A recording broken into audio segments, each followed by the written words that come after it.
বিসমিল্লাহির রহমানির রহিম।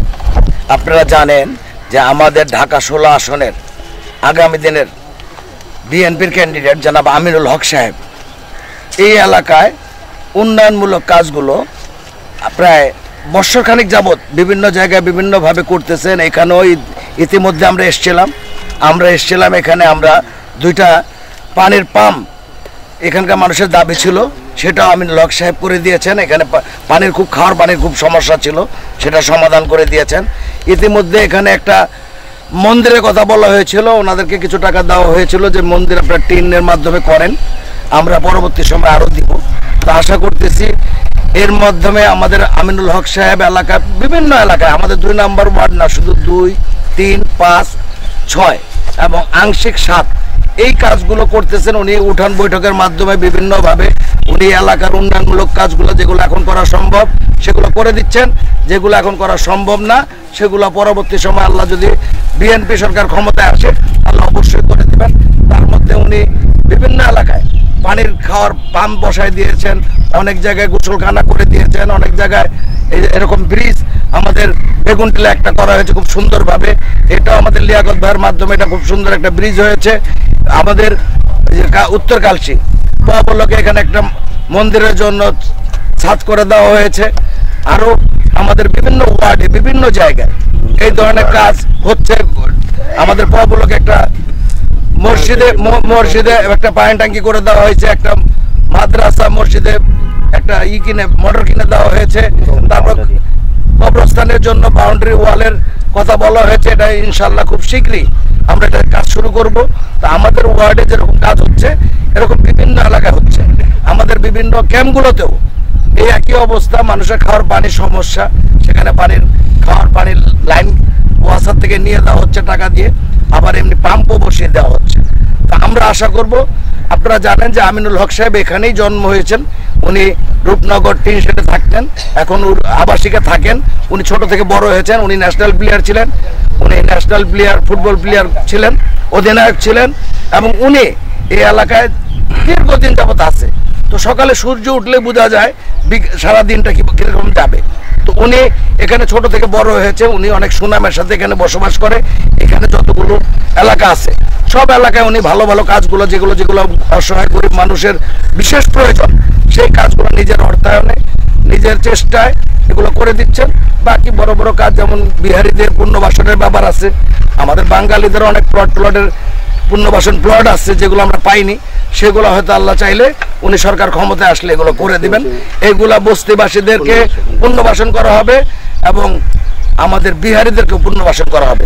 উনি বলেছেন আল্লাহ যদি আমাকে তৌফিক দেয় আর বিএনপি যদি ক্ষমতায় আসে, বিএনপি সরকার গঠন করে, তাহলে আমরা সারা বাংলাদেশের ওই বিহারি অবাঙালি ভাই বোনদের এবং আমাদের 16 আসনের বাঙালি ও বিহারি সবার পুনর্বাসনের প্রয়োজনীয় ব্যবস্থা আমি সর্বপ্রথম করব এবং নদী ভাঙা যারা বিভিন্ন জায়গা থেকে এসে ঢাকা শহরে আছে তাদের সকলের জন্য আমি প্রথমেই পুনর্বাসনের কাজটা করব। ভাইয়া একটু জানতে চাই যে আপনি একজন শুধু কাউন্সিলর প্রার্থী না, আপনি কিন্তু ঢাকা মহানগর উত্তর বিএনপি সম্মানিত একজন সদস্য এবং 2 বার কাউন্সিলর ছিলেন, এবারও কাউন্সিলর পদপ্রার্থী। তো কাউন্সিলর যদি আপনি ইনশাল্লাহ বিজয় হয়ে আসেন, তো সেক্ষেত্রে কিছু উল্লেখযোগ্য উন্নয়নের কথা জানতে চাই।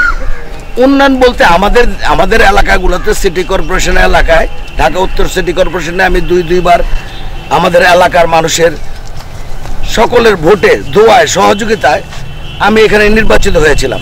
বিএনপি আমাকে নমিনেশন দিয়েছিল, সেই নমিনেশনের ফলে আমি 2 বার নির্বাচিত হয়েছিলাম কাউন্সিলর। আমাদের এলাকায় তেমন কোনো কাজ তেমন একটা বাকি নাই। আমাদের রাস্তাঘাট, ড্রেন, কালভার্ট সব আমরা খুব সুন্দরভাবে ঢাকা শহরে সবচেয়ে বেশি কাজ আমরা করেছি আল্লাহ পাকের রহমতে। এখন আমাদের শুধু সবচেয়ে বড় কাজ রইল এখানকার মানুষের, যারা এখানে অসহায় গরিব মানুষগুলো আছে, আমাদের আমিনুল হক সাহেব যদি এমপি হয় মন্ত্রী হবে, আমরা আশা করতেছি এদের পুনর্বাসনটা, এই পুনর্বাসনটা করতে পারলে আমাদের এলাকায় আর তেমন কোনো কাজ থাকবে না। তারপরেও যে কোনো কাজ যে কোনো সময় জরুরি ভিত্তিতে যদি কোনো কাজের প্রয়োজন হয় অবশ্যই আমরা এগুলো করব। এবং আমরা চাই বিগত দিনে যেমন মানুষ আমার ওয়ার্ডে আমি নির্বাচিত কাউন্সিলর হওয়ার পর আমার কাছে যখন যে কাজের জন্য যে গেছে আমি সাথে সাথে তাদের কাজগুলো করার চেষ্টা করেছি। আমি সবসময় চিন্তা করি এই অসহায় গরিব মানুষ এবং সরকারি চাকরিজীবীদের জন্য আমি শনিবার দিন আমার অফিস খোলা রাখতাম। আমি জানি যে তারা সপ্তাহে 5 দিন অফিস করে, 2 দিন বন্ধ, তো শুক্রবার দিন রেখে আমি শনিবার দিন অফিস খোলা রাখতাম। এবং আমি কোনো মানুষকে কেউ বলতে পারবো না, আমি এই 10 বছরে যদিও মামলা হামলা 29টা মামলা খেয়েছি, মামলা হামলার পরেও এলাকায় না থাকতে পারলো আমি যেখানেই থাকতাম আমি চেষ্টা করতাম প্রতিদিনের কাজ প্রতিদিন শেষ করে দেওয়ার জন্য। ধন্যবাদ। আমি আশা করবো আগামী দিনগুলোতে আল্লাহ যদি তৌফিক দেয়, দল যদি আমাকে নমিনেশন দেয়, আমি যদি নির্বাচিত হতে পারি, তাহলে অবশ্যই বিগত দিনের মতো আমি কামগুলো কাজ করে মানুষকে সেবা দেওয়ার চেষ্টা করি। ধন্যবাদ আপনাকে। আমরা একটু আপনার দর্শক, যিনি আজকে এই যে আমিনুল হক সাহেব এবং এই সাজ্জাদ সাহেবের নেতৃত্বে যিনি এখন পল্লবী থানা যে বিএনপির সদস্য মহসিন ভাইয়ের সাথে অনুভূতি সম্পর্কে প্লিজ একটু মহসিন ভাই। আসসালামু আলাইকুম সবাইকে। মূল বিষয়টা হলো আমরা বিগত দিনে যে দেখেছি বিভিন্ন জনপ্রতিনিধিরা এমপি হয়ে কমিশনার হয়ে রাজার হালে বসবাস করত, আর আমরা এমপি না হওয়ার পরেও একজনকে এমনভাবে পেয়েছি, আমাদের সম্মানিত সাবেক ক্রিকেটার, ফুটবলার, সাবেক ফুটবলের অধিনায়ক আমিনুল ভাইকে, যিনি আমাদের ঢাকা 16 আসনের অভিভাবক। দিন রাত তিনি নিজে এবং তার প্রতিনিধি মাধ্যম করে, যেমন আমাদের সাবেক ওয়ার্ড কাউন্সিলর সাজ্জাদ ভাই, ওনার মাধ্যমে প্রত্যেক ঘরে ঘরে ডোর টু ডোর উঠান বৈঠক এবং বিভিন্ন কার্যক্রম চালিয়ে বিভিন্ন এলাকার উন্নয়নমূলক কাজ করে যাচ্ছে। এই বৃন্দাবনে ইতিমধ্যে 2টি পানির পাম্প, একটি মন্দিরের জন্য টাকা দিয়েছে এবং এই ব্রিজটি আমিনুল ভাইয়ের বিশেষ অর্থায়নে সহযোগিতা, সাজ্জাদ ভাইয়ের সহযোগিতা, আমাদের লিয়াকত ভাই এই এলাকার বিএনপির সভাপতি, উনি এটাকে কমপ্লিট করেছে। আমরা এই জন্য বিএনপির পক্ষ থেকে ওনাদেরকে আন্তরিকভাবে ধন্যবাদ দিচ্ছি। Thank you. একটু আমরা কথা বলছি, এই 1 নং ইউনিটের বিএনপির সভাপতি হিসেবে আছেন, উদ্যোগ আপনার মাথায় আসলো কিভাবে? দীর্ঘদিন এই জীবিত এলাকায় আমি বসবাস করি, কিন্তু এখানে বিভিন্ন সরকারের আমল থেকে একটা ব্রিজ দিবে একটা ভালো করে একটা ব্রিজ দিবে তারা বলতেছে, কিন্তু এখন পর্যন্ত এটা কার্যকলাপ হওয়া নাই। তারপরে আমি গত কয়েকদিন আগে এখানে আসছিলাম, এসে দেখলাম স্কুলের ছাত্রছাত্রী, এই এলাকার লোকজন যারা দিয়েছে কাজকর্ম করে গরিব মানুষ। বিএনপির যে 1 নং ইউনিটের সাংগঠনিক সম্পাদক সালাউদ্দিন একটু অনুভূতি সম্পর্কে জানতে চাই। জি, আসসালামু আলাইকুম ওয়া রাহমাতুল্লাহি ওয়া বারাকাতুহু।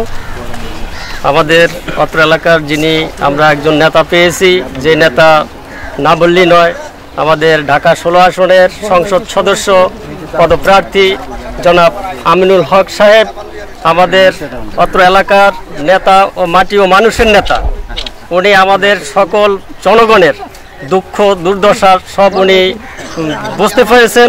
এই বুঝে উনি আমাদের অত্র এলাকায় যেই ধরনের সমস্যাগুলি ছিলেন, মানুষের গরিব মানুষদের যে ধরনের সমস্যা ছিলেন, পানির সমস্যা ছিলেন, থাকা ও আপনার ভূমিহীনদের একটা বাসস্থানের ব্যবস্থার জন্য পাবলিক খুব হাহাকার ছিলেন, এবং পানির সমস্যা ছিলেন, পানির সমস্যাগুলি সমাধান করছেন।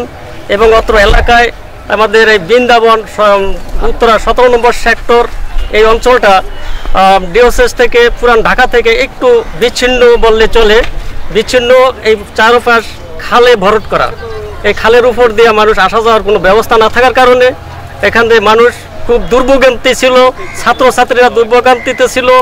এখন বর্তমানে আমাদের আমিনুল হক ভাইয়ের নেতৃত্বে এবং আমাদের কমিশনার সাজ্জাদ ভাইয়ের নেতৃত্বে এবং আমাদের অত্র এলাকার বিএনপির সভাপতি 1 নম্বর ইউনিট সভাপতি মোহাম্মদ লিয়াকত ভাইয়ের নেতৃত্বে, লিয়াকত ভাইয়ের উদ্যোগে একটি ব্রিজ অত্র এলাকায় আমরা সুফলভাবে সমাধান করতে পেরেছি। এজন্য আমরা আন্তরিকভাবে অত্র এলাকাবাসী খুশি। ধন্যবাদ।